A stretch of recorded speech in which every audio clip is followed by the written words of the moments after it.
പ്രവാസികൾക്ക് നോർക്ക വഴി സമഗ്ര ഇൻഷുറൻസ് നൽകുമെന്ന് മുഖ്യമന്ത്രി പിണറായി വിജയൻ. നിർദ്ദേശങ്ങൾ കേന്ദ്ര സർക്കാരിന് സമർപ്പിക്കും. കുടുംബശ്രീ മാതൃകയിൽ പ്രവാസി മിഷൻ രൂപീകരിക്കുന്നത് പരിഗണിക്കും.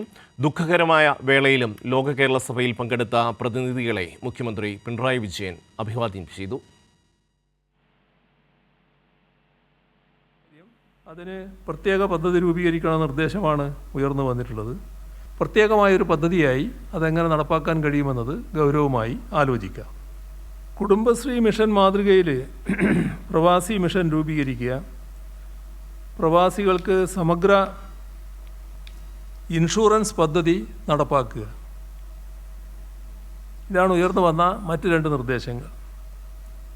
പ്രവാസി പുനരധിവാസം ഫലപ്രദമായി നടപ്പിലാക്കുന്നതിന് വിവിധ പദ്ധതികളാണ് സർക്കാർ വിഭാവനം ചെയ്തിട്ടുള്ളത്.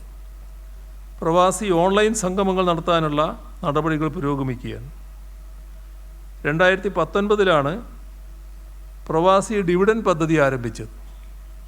അത് പ്രവാസികൾക്ക് മെച്ചമുള്ള നിക്ഷേപ പദ്ധതിയായി തുടരുകയാണ്.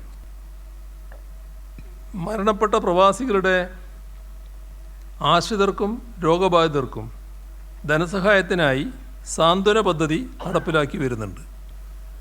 ഇതെല്ലാം സർക്കാരിൻ്റെ മാത്രം ഉത്തരവാദിത്വത്തിലുള്ളവയല്ല, നമ്മുടെ കൂട്ടായ്മയുടെ ഉത്തരവാദിത്വത്തിലൂടെയാണ് ഇതെല്ലാം നിർവഹിക്കേണ്ടത് എന്നാണ് കാണുന്നത്.